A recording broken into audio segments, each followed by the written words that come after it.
It's 1 o'clock GMT. I'm Jamie Robertson. This is the BBC World Service. It's evening in much of America. It's morning in Asia. Here at the BBC, we're going to be bringing all those time zones together and their stories in Business Matters. We'll be in the United States. The country desperately needs an emergency finance package to help it through the pandemic. Everyone agrees it's needed, yet Congress cannot come to a decision on it. I have a feeling at some point they're going to pass something, but whether that happens in the next 10 days, that's a really high mountain to climb. We've been through this song and dance for months now, and nothing's happened. And we'll be talking with the environmentalists who are taking Shell to court, determined to turn it green. We'll be talking to Shell, which says it's doing it anyway. That's all coming up on Business Matters in the next hour, here on the BBC. But first, let's go over to the latest BBC News.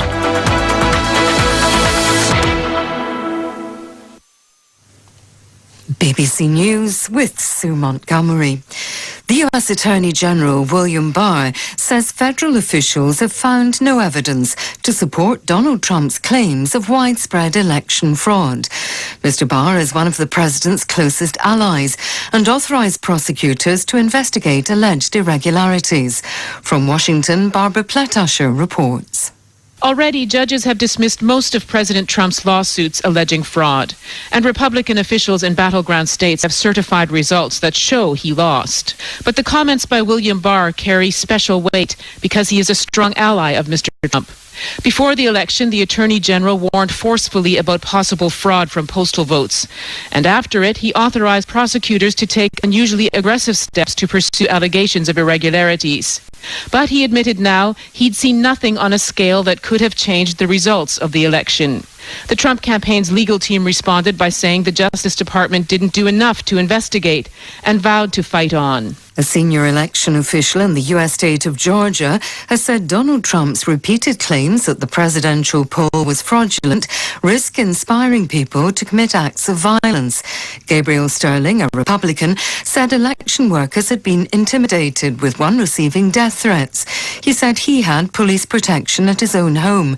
At an emotionally charged news conference, Mr. Sterling addressed Mr. Trump directly. Mr. President, it looks like you likely lost the state of Georgia. We're investigating. There's always a possibility. I get it. You have the rights to go through the courts. What you don't have the ability to do, and you need to step up and say this, is stop inspiring people to commit potential acts of violence. Someone's going to get hurt. Someone's going to get shot. Someone's going to get killed. A deal has been announced to provide a low-cost generic drug for children in parts of Africa living with HIV. Aid agencies say it will cut the annual cost of treatment by 75%. Our Africa regional editor Will Ross reports. One thing that's made it difficult for young children to take their antiretroviral medication has been the bitter taste of the pills. Health experts say help is on the way, a strawberry-flavoured tablet in doses that are suitable for children living with HIV. That means no more crushing up of adult-sized tablets. Another problem's been the cost, despite some significant progress in recent years. In a few months' time, children in Benin, Kenya, Malawi, Nigeria and Zimbabwe will receive the new tablets. The head of the TPLF that's been fighting Ethiopian government troops says that clashes have continued near the regional capital Mekelle and further north. Ethiopia's Prime Minister said several days ago that the conflict was effectively over now that Mekelle had been seized. A UN aid worker in touch with people in Tigray said that large areas remained outside federal control and that fighting was still taking place. BBC News. The head of the International Economic Agency, the OECD, has warned of the risk that a dispute over a digital services tax could spark a trade war. Efforts to reach a global deal on taxing big technology companies such as Apple, Google and Facebook have stalled. Angel Gurria was speaking to the BBC. Let's go multilateral, because the alternative of each country going their own way and then retaliation coming from the United States would detonate a tax war, but also a trade war. And that's the last thing we want when we're trying to recover from the pandemic. Last week, France presented some tech firms with tax bills, despite the threat of US retaliation in the form of tariffs on French goods. China has successfully put a probe onto the surface of the moon, which is due to send back to Earth about 2 kilos of rock on board its return module. If successful, the mission will become the first round trip to the moon by a spacecraft since the 1970s. The Chinese have targeted a high volcanic complex where the lander will gather up surface materials. The Israeli Prime Minister Benjamin Netanyahu's coalition partner, the Defence Minister Benny Gantz, says his party will vote for an opposition bill to dissolve Parliament. This could force the country into a fourth election in 2 years. There have been acute tensions between the two leaders. England's second coronavirus lockdown has ended, with the country moving back to a system of regional restrictions. Measures were approved by Parliament on Tuesday, despite a large number of Conservative MPs rebelling against their own government.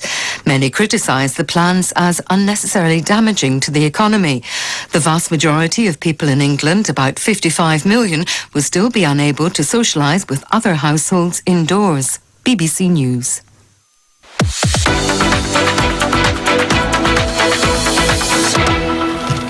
Hello, welcome to Business Matters. I'm Jamie Robertson. On the programme today, with all the billions that are being spent on keeping businesses and individuals afloat during the pandemic, we look at those who've been left out, the excluded, and the environmentalists who are pouring scorn on big oil's bid to go green. It's continuing to invest about 95% of its funds in oil and gas. It's looking at expanding its oil production by 22% by 2030, so going in the kind of opposite direction. The reality is it's a very, very, very long way from where it should be in terms of phasing out of fossil fuels.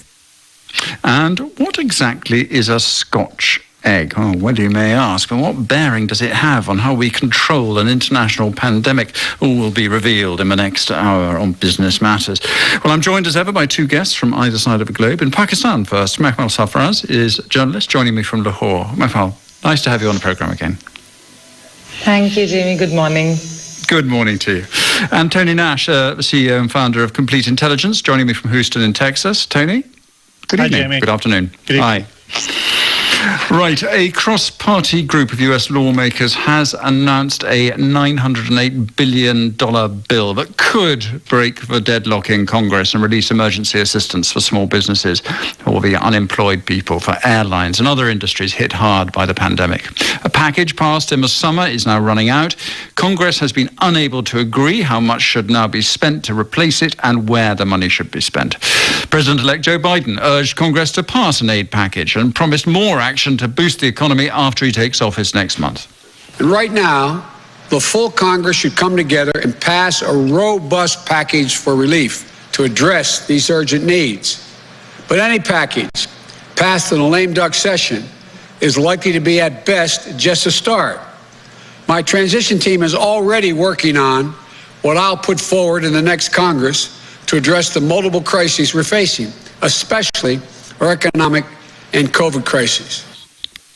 As President-elect Biden, House Speaker Nancy Pelosi and Treasury Secretary Stephen Mnuchin, they've been talking over the last 24 hours to try to reach an agreement on a package. Senate Majority Leader Mitch McConnell seems unwilling at the moment to go along with a package worth more than $500 billion.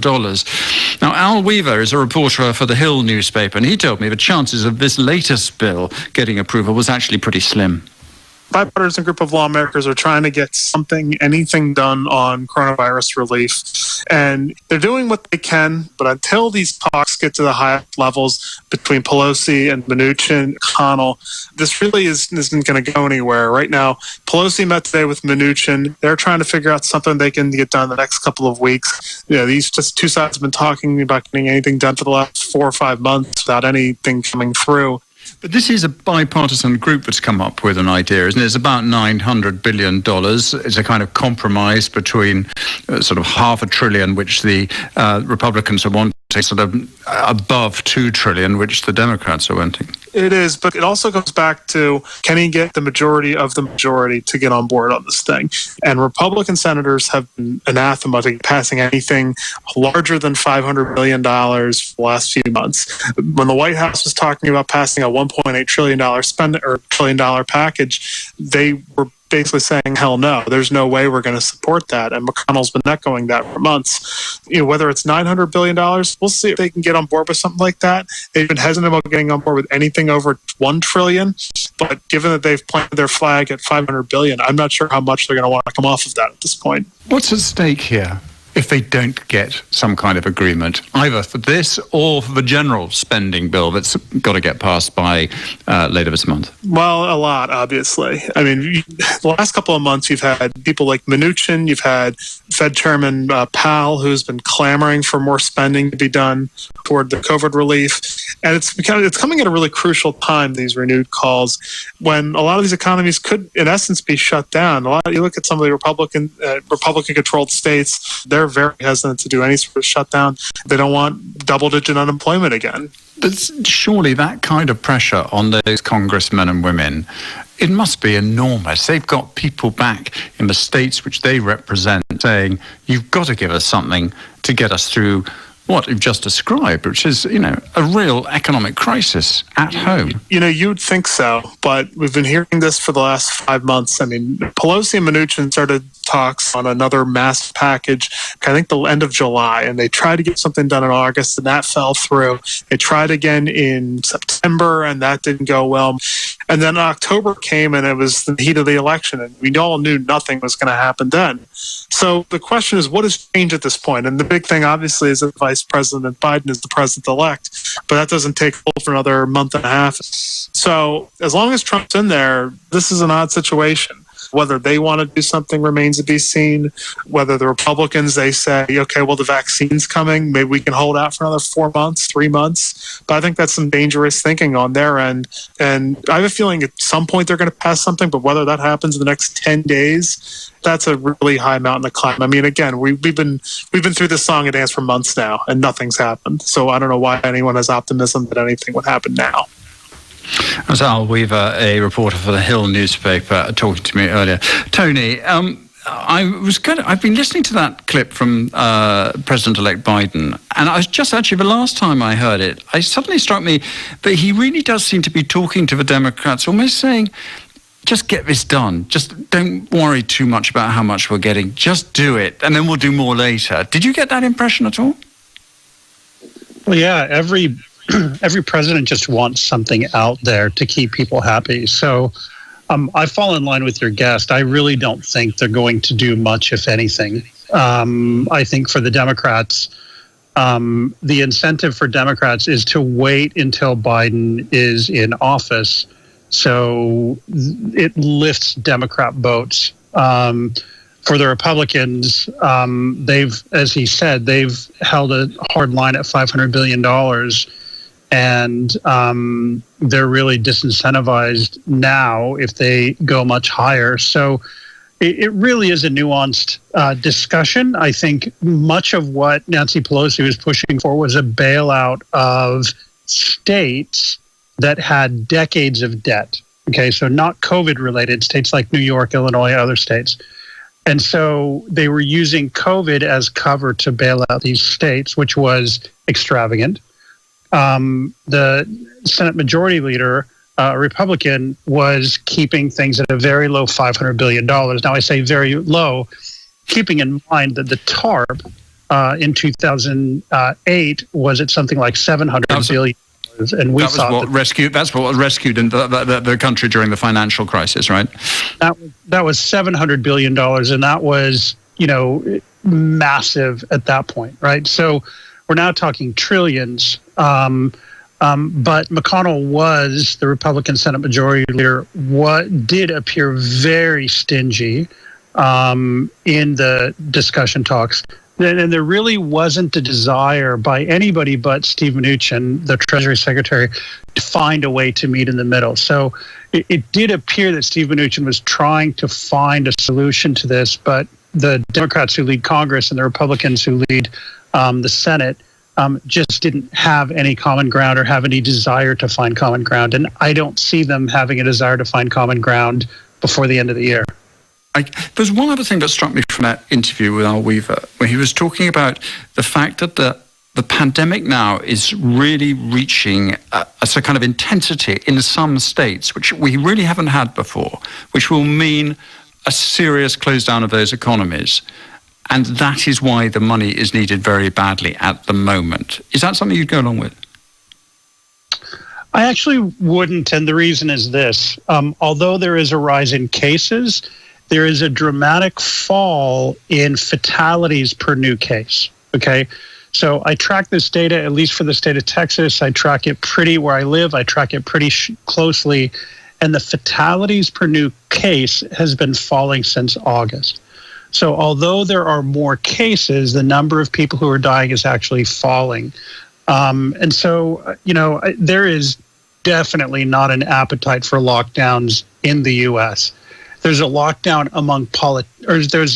among politicians to impose lockdowns, but there is not an appetite among Americans, most Americans. There are, very, vocal people on social media or whatever who advocate lockdowns, but most Americans have had a very weary 2020 and they're just tired of it.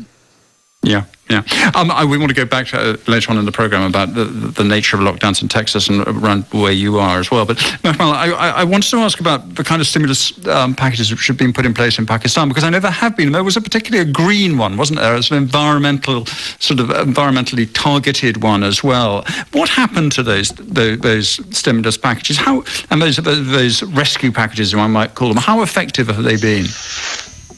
So basically, the State Bank of Pakistan, which is the central bank, it introduced a temporary refinance scheme for businesses back in April.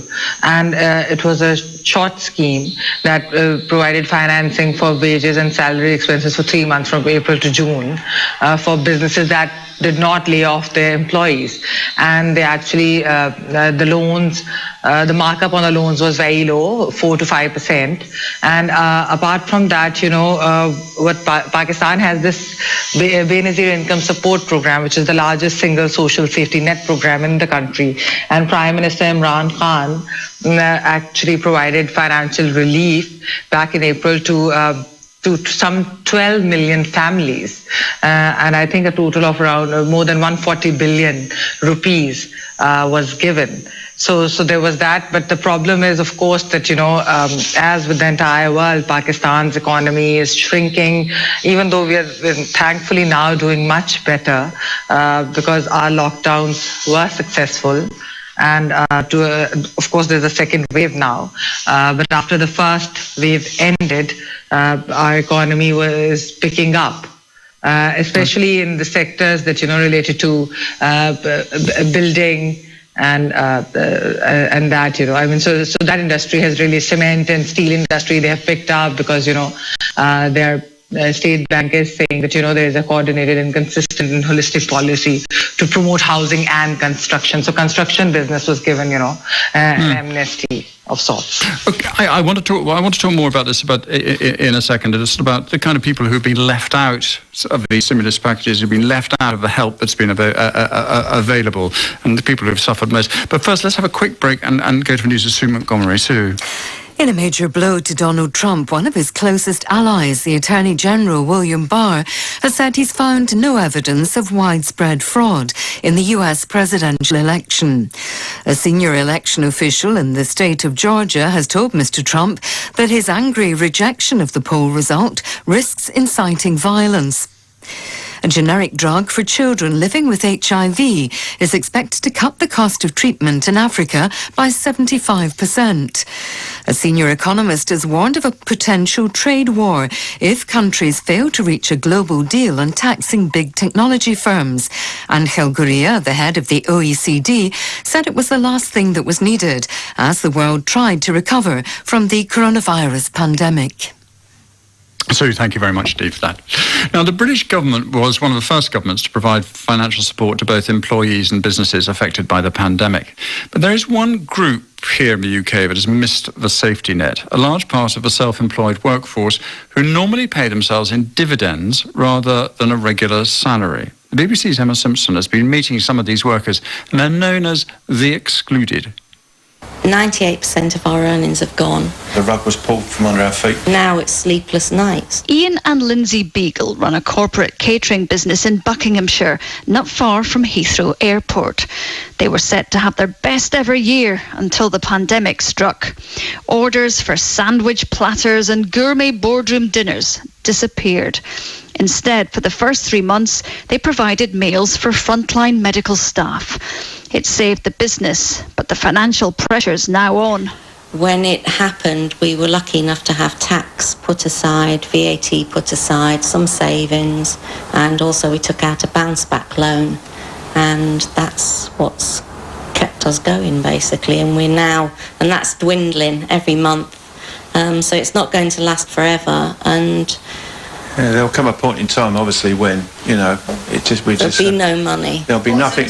And the pot's empty, and we'll have nowhere to, we've got nowhere to hide then. Ian is a limited company director, so he and Lindsay take most of their income in dividends, which the government will not cover. There are around 700,000 small business owners in a similar position across the UK. They want the same support as everyone else. I feel like we've been left out completely. I know a lot of self-employed workers that have not really needed the money, but obviously have been offered it by the government and accepted it quite gratefully. It doesn't make sense why we kept our staff on if the business goes under, because why support businesses by giving staff furlough, keeping them employed, only for them to lose their job because the business wasn't supported in the first place. Some companies have already gone out of business, their owners losing everything they've worked for. The government is spending billions of dollars on job support measures. But 8 months on, the pressure is now growing to do more to help the estimated 2.9 million workers who fail to meet the criteria. Hannah Sinclair is from the Resolution Foundation, a think tank focused on improving living standards for those on low to middle incomes. At the beginning of the crisis, it was really about protecting incomes as quickly as possible and getting money to those who needed it. And it was difficult to do any targeting of support in those early stages. But now we're entering the third round of support, and there's been more and more evidence building up on the groups that are missing out from that support. It's clear that there are hundreds of thousands of workers who are still unable to work but are unable to access government grants. And now that the government is extending support, they should be thinking about how better to target support to those who really need it. Perfect. Thank you. Louise Burton is 28 and the sound editor. Like many in the film and TV industry, she's self-employed. She worked on the blockbuster movie Bohemian Rhapsody on a contract which ruled her out for the main self-employment job support scheme. I pay tax. Why shouldn't I be eligible for any kind of support? It makes me furious. My mental health has been suffering because of this crisis. I know self-employment is hard and I know the industry is hard, but you never expect to be left out quite like this. This is the roasted turkey with chestnut stuffing. Okay. Back in Ian and Lindsay's professional kitchen, they should be flat out. Instead, they're looking at their Christmas brochure and wondering how many meals they will be able to produce. I asked them what message they'd like to serve up for the finance minister. I'd like to beg him, if necessary, to help those that need it, because at the moment people are suicidal. That's Emma Simpson reporting there on the excluded in the UK. Well, let's continue the conversation we were having earlier just about the way in which government's been trying to help people in Pakistan. And the people who've slipped through the net, the excluded. Who are your excluded? People who have really missed out on any help and who have suffered worst in the pandemic. So basically, I think, Jamie, a lot of people have, because we have a large informal sector, right, in Pakistan. So a lot of our labor is not registered. I mean, people who work at our homes, my maid is not a registered worker. I mean, yes, I do pay her salary and I do give her more than the minimum wage, but a lot of people don't even give a minimum wage to these workers who are not registered. So this is something that, this is a parallel economy that runs in Pakistan.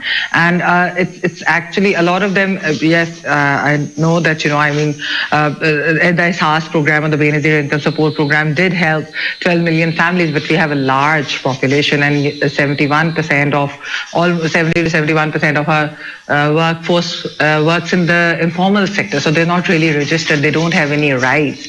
In case of, sickness, or they don't have right, or there's an injury or death or maternity. So that's the problem. I think a lot of people have suffered because of that. Yeah. I've been reading that in Sindh, in the province of Sindh, that actually home workers there have managed to get recognition as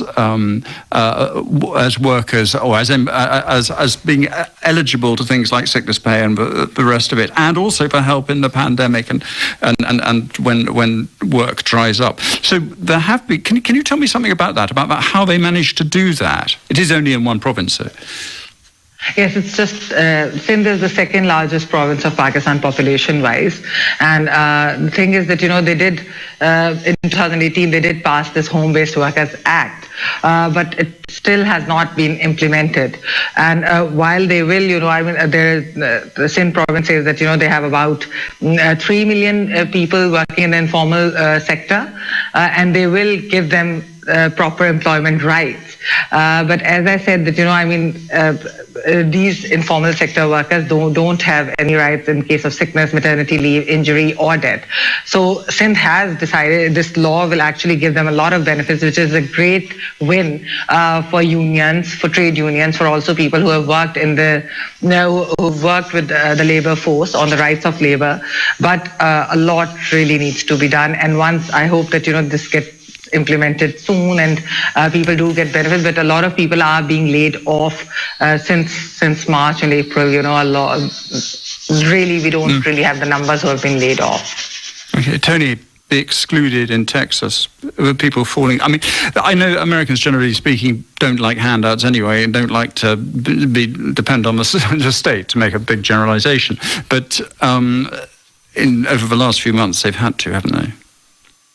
Yeah, I think people were open to it this time, mostly because this was created by governments pulling the plug on state and local economies. So it's not as if it was a market failure. So I think what's happened this time is the stimulus really ran out as the lockdowns continued.